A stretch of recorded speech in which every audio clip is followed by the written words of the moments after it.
Welcome to my channel. আশা করি সবাই ভালো আছো। তো দেখো, এই ভিডিওটা যে কারণে বানানো সেটা হচ্ছে সবথেকে বড় পরিবর্তন ইন্ডিয়ান আর্মি অগ্নিবীরে এসছে, যে কারণে ছাত্রছাত্রীরা 33 প্রতিটা বিষয়ে লাগার কারণে যারা আর্মি পাগল ছিল, যারা আর্মির জন্য সব কিছু করতে রাজি ছিল, তারা ফর্ম ফিল আপ করতে পারেনি, যাদের 33% নাম্বার ছিল না। তো ইন্ডিয়ান আর্মির তরফ থেকে এবছর সবথেকে বড় পরিবর্তন হলো যে যাদের 33% নাম্বার নেই প্রতিটা সাবজেক্টে, তারাও ফর্ম ফিল আপ করতে পারবে এবং পরীক্ষা বাংলা ভাষায় হতে চলেছে। কোনো নেগেটিভ মার্কিং থাকছে না এবছর। তো দেখো, আমার এয়ারও ব্যারাকপুরের নোটিফিকেশনে কি বলা আছে দেখো, আমরা দেখে নেবো একবার।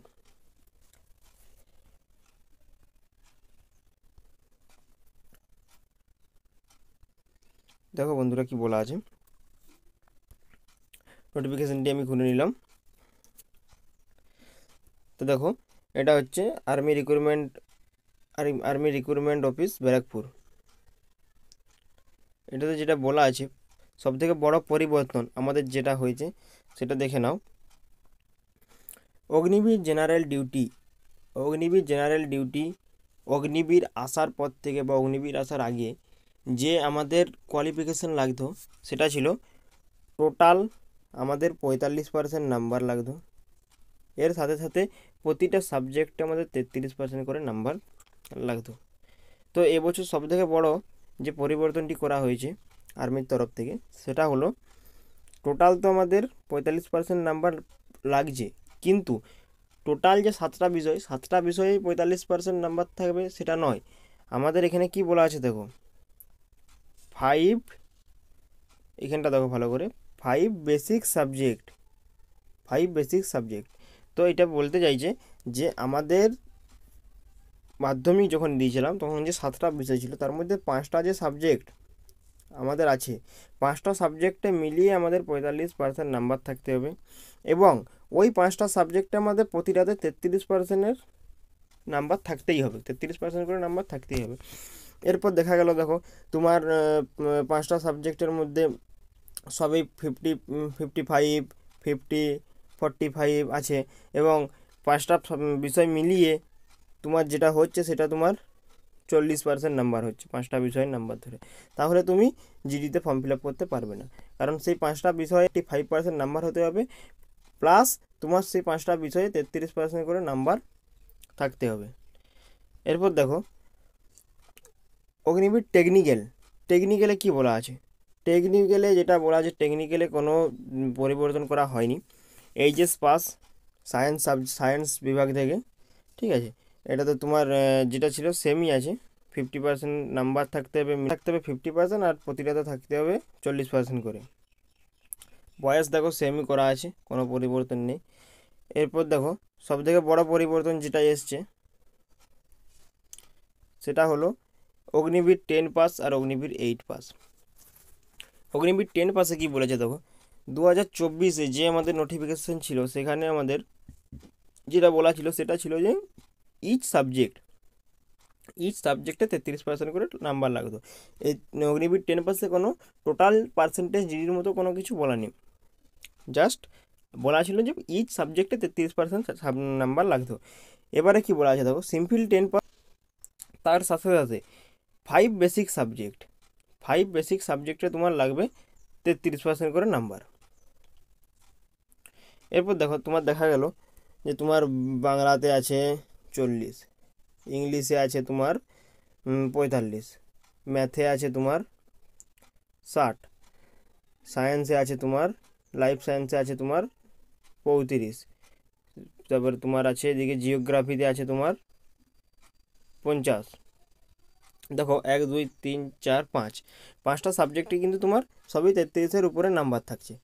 তাহলে তুমি ফর্ম ফিল আপ করতে পারবে 5টা সাবজেক্ট। আর যে দুটো সাবজেক্ট সেখানে যদি তোমার 30ও থাকে, ঠিক আছে, সেখানে যদি তোমার 32ও থাকে, সেটাতে কোনো এসে যায় নাই। 5টা সাবজেক্টে তোমার 33% নাম্বার থাকতে হবে। 5টা সাবজেক্টে তোমার 33% নাম্বার থাকলেই তুমি অগ্নিবীর ট্রিটমেন্ট 10 পাসের জন্য এলিজিবল।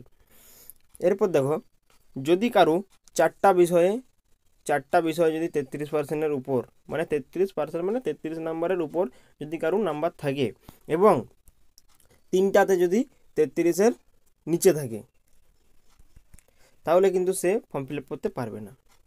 মিনিমাম 5টা বেসিক সাবজেক্ট, মিনিমাম 5টা। 10-এর যে 7টা বিষয় আছে 7টা বিষয়ের মধ্যে মিনিমাম 5টাতে তোমার লাগবে কি 33% নাম্বার। সেম আমাদের বলা আছে 8 পাস, 8 পাসেও সেম বলা আছে। দেখো সিম্পল 8 পাস এর আগের বছর কি বলা ছিল, এটা তো সেম বলা ছিল ইচ সাবজেক্ট 33%, কিন্তু এবছর দেখো এবছর বলা আছে 5 বেসিক সাবজেক্ট, 5 বেসিক সাবজেক্ট মানে সেম 10 পাসের মতনই, যে এইটে তোমার সাবজেক্টে 5টা বিষয় 33-এর উপরে থাকলে তুমি ফর্ম ফিল আপ করতে পারবে। বয়সের তোমার যা ছিল একই আছে, বয়সের কোনো পরিবর্তন করা হয়নি। এরপর দেখো সবথেকে বড় যে পরিবর্তনটি করা হয়েছে এবছর সেটা হচ্ছে এইখানটা, এটা দেখো এখানে কি বলা আছে। আগের বছর কি ছিল 2023 বা অগ্নিবীর যেখান থেকে স্টার্ট হয়েছে, কি বলা ছিল যে তুমি যদি জিডিতে ছাড়ো ফর্ম, তুমি জিডিতেই ছাড়তে পারবে। তুমি যদি টেকনিক্যাল টিডিএনে ছাড়ো 10 পাস, তাহলে তুমি টিডিএন 10 পাসই ছাড়তে পারবে। যদি তুমি টিডিএন 8 পাসে ছাড়ো তাহলে তুমি 8 পাসেই ছাড়তে পারবে। কিন্তু এবছর সবথেকে বড় চেঞ্জ, দুটাতে তুমি ফর্ম ফিল আপ করতে পারবে। তুমি ধরো জিডিতে করলে, এর সাথে সাথে তুমি যদি তোমার এলিজিবল ক্রাইটেরিয়া থাকে তাহলে তুমি টিডিএন 10 পাসেও পাচ্ছ, আর টিডিএন তুমি 8 পাসেও পাচ্ছ। যাদের জিডিতে কোয়ালিফিকেশান হবে তাদের তো 10 পাস আর 8 পাস দুটোই হচ্ছে, কারণ 33% 5 বেসিক সাবজেক্ট এখানেও লাগছে ওইখানেও লাগছে, ঠিক আছে। তো তুমি জিডির সাথে সাথে যে কোনো একটাতে ফর্ম ফিল আপ করতে পারো 10 পাস। এরপর এক্সাম তোমাকে দুটোতেই দিতে হবে, কিন্তু ফিজিক্যাল হবে সেটা যে কোনো একটাতে দিতে হবে। হয় তোমার যদি পরীক্ষা জিডিতে ভালো হয় তুমি জিডিতে দেবে, হয় যদি তোমার পরীক্ষা 8 পাস টিডিএনে বা 8 পাস 10 পাস ভালো হয় সেখানে তুমি টিডিএনে দেবে। তারপর এটা নোটিফিকেশানে বলা আছে আর্মি কন্ডাক্ট করবে যে তোমাদের কিভাবে র্যালিটা করা হবে। এই ছিল। আর বন্ধুরা দেখে নাও ডেট অফ বার্থ বলা আছে আমাদের 1 অক্টোবর 2004 থেকে 1 এপ্রিল 2008-এর মধ্যে। ব্যাস। এনসিসি বোনাস, যাদের এনসিসি আছে তারা এই বোনাসটা পাবে। এ সার্টিফিকেটের জন্য 5 মার্ক, বিয়ের জন্য 10, সিএর জন্য 20। তারপর যদি কারো রিপাবলিক প্যারেড করা থাকে, এনসিসি দিল্লিতে রিপাবলিক ডে যদি কেউ প্যারেড করে থাকো সে পাবে 25 মার্ক। এটা আমাদের অগ্নিবীরের পে স্লিপ দেওয়া আছে কত কি পেমেন্ট থাকবে। ফর্ম ফিল আপের জন্য আমাদের অগ্নিবীরের 250 টাকা করে লাগে। আরেকটি গুরুত্বপূর্ণ পরিবর্তন করা হয়েছে, যে আগে আমাদের ছিল এ গ্রুপ আর বি গ্রুপ, মানে দুটো গ্রুপ ছিল আমাদের রানিংয়ের ক্ষেত্রে, যে 5 মিনিট 30 সেকেন্ডে যারা ঢুকবে তারা এক্সিলেন্ট, আর 5:31 থেকে 5:45 যারা ঢুকবে তারা সেকেন্ড গ্রুপে ঢুকবে।